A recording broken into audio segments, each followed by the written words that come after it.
My YouTube channel learning student. तो आज हम लेके आए हैं जो क्लास 10th के बच्चे हैं, यूपी बोर्ड एग्ज़ाम देने वाले हैं, उनके लिए पत्र।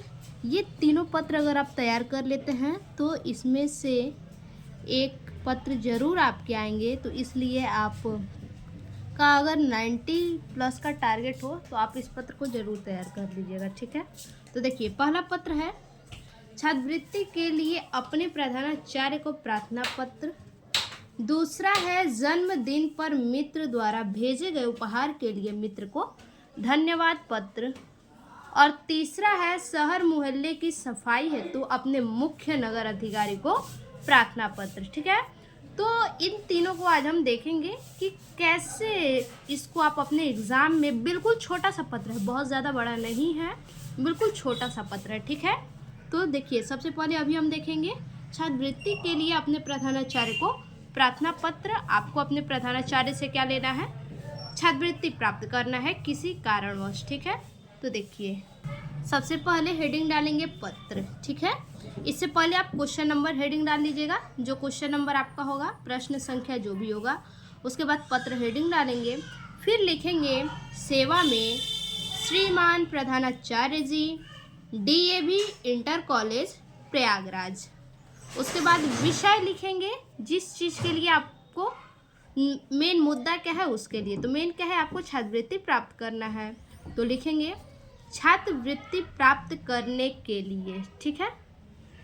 इतना लिखने के बाद फिर लिखेंगे महोदय, सविनय निवेदन है कि मैं आपके विद्यालय का या फिर विद्यालय की कक्षा 10वीं का छात्र हूँ, ठीक है। सविनय निवेदन है कि मैं आपके विद्यालय की कक्षा 10वीं का छात्र हूँ। मैं सदैव ही अपनी कक्षा में उत्तम होता रहा हूँ, ठीक है। मैं सदैव ही अपनी कक्षा में उत्तम होता रहा हूँ।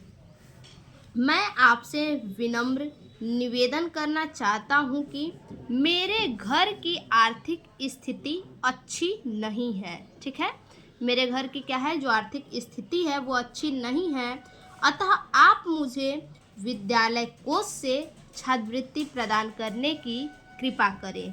इसके लिए मैं आपका बहुत आभारी रहूँगा।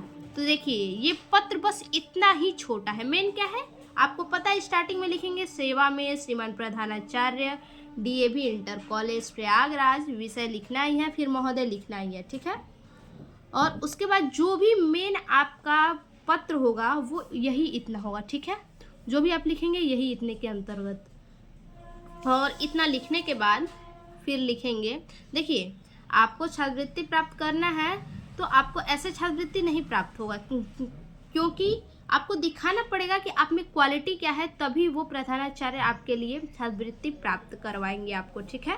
तो आपको क्वालिटी बतानी होगी। तो यहाँ बताया गया है कि मैं आपके विद्यालय की कक्षा 10वीं का छात्र हूँ, मैं सदैव ही अपनी कक्षा में उत्तम होता रहा हूँ, ठीक है।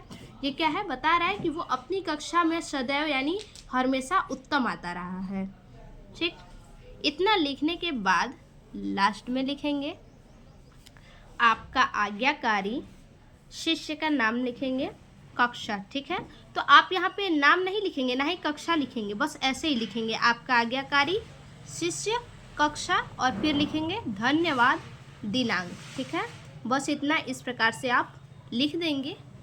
आपका ये जो पत्र है छात्रवृत्ति प्राप्त करने के लिए, ये पत्र आपका पूरा हो गया, ठीक।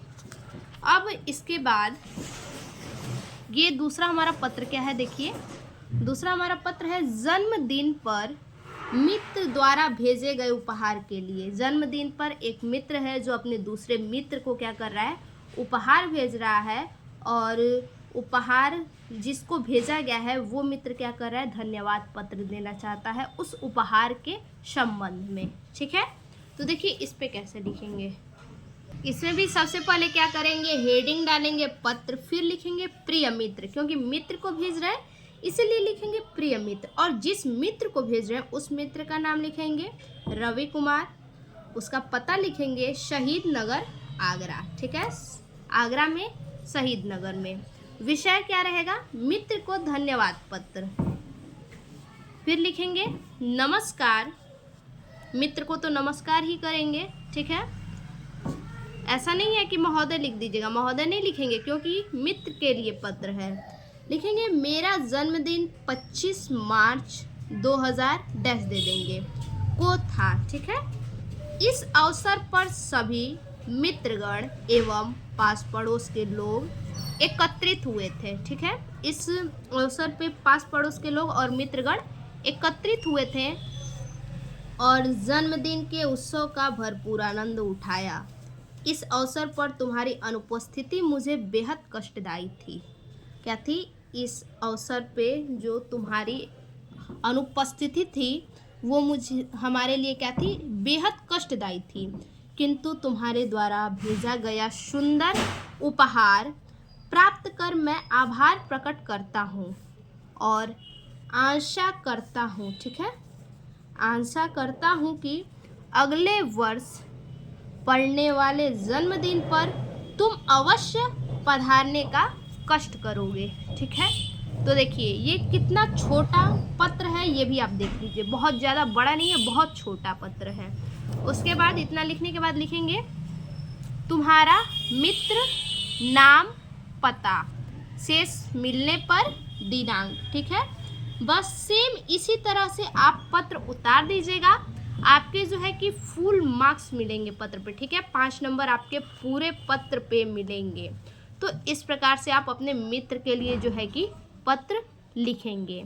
अब उसके बाद हमारा जो तीसरा पत्र है वो क्या है? देखिए वो है शहर मोहल्ले की सफाई हेतु। शहर की सफाई के लिए दे या फिर मोहल्ले की सफाई के लिए दे, ठीक है।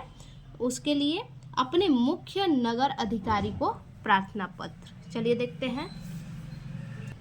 लिखेंगे सेवा में मुख्य नगर अधिकारी, नगर निगम प्रयागराज। विषय मोहल्ले की सफाई हेतु प्रार्थना पत्र या फिर शहर की सफाई हेतु प्रार्थना पत्र, ऐसे लिखेंगे, ठीक है।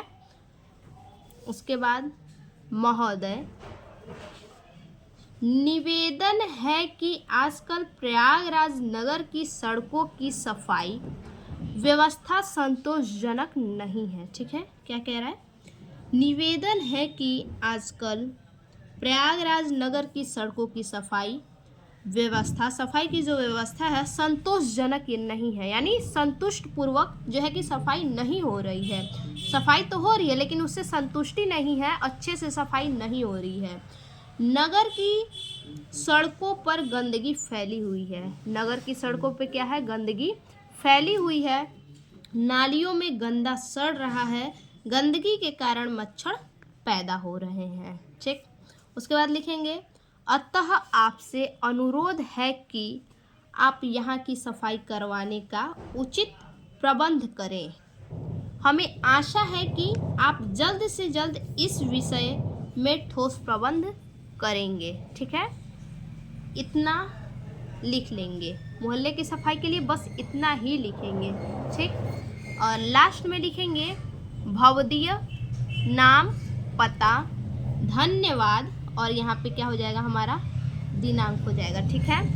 अगर बाय द वे, ठीक है, अगर बाय द वे आपको मोहल्ले की सफाई न दे करके दे कि संक्रामक बीमारियां फैल रही हैं, ठीक है। गंदगी के कारण क्या हो रहा है? संक्रामक बीमारियां फैल रही हैं। तो आप क्या करेंगे? देखिए निवेदन है कि आजकल प्रयागराज नगर की सड़कों की सफाई व्यवस्था संतोषजनक नहीं है। नगर की सड़कों पर गंदगी फैली हुई है। नालियों में गंदा सड़ रहा है। गंदगी के कारण क्या है? मच्छर पैदा हो रहे हैं, ठीक है। और आगे लिखेंगे कि गंदे पानी क्या हो रहा है? गंदे पानी के जमाव हो गए हैं। सड़कों पर जो है कि गंदे पानी के जमाव हो गए हैं जिसके कारण संक्रामक बीमारियां फैल रही हैं, ठीक है। बस इतना ही लिखेंगे, यहाँ तक लिख लेंगे, यहाँ से यहाँ तक सारा सेम लिखेंगे। फिर उसके बाद लिखेंगे कि जगह जगह गंदे पानी जमे हुए हैं जिसके कारण क्या हो रहा है? संक्रामक बीमारियां फैल रही हैं। अतः आपसे अनुरोध है कि आप यहाँ की सफाई करवाने का उचित प्रबंध करें। हमें आशा है कि आप जल्द से जल्द इस विषय में ठोस प्रबंध करेंगे, ठीक है। तो इसी प्रकार से सेम संक्रामक पे भी लिखना है, ठीक। और ऊपर का जो है कि संक्रामक पे भी ये सेम रहेगा, सेवा में मुख्य नगर अधिकारी नगर निगम प्रयागराज सेम रहेगा ये सब, ठीक है। तो आज के लिए बस इतना ही। आप ये 3 पत्र तैयार कर लीजिए, आपके जो है कि 5 नंबर फिक्स है। इन्हीं तीनों में से कोई 2 ज़रूर लड़ेंगे आपके, ठीक है। अब ये नहीं पता है कि कौन से 2, ठीक है। तो इसको आप ज़रूर से पढ़ लीजिए, याद कर लीजिए। फिर से मिलते हैं ऐसे एक और नए वीडियो में, तब तक के लिए धन्यवाद।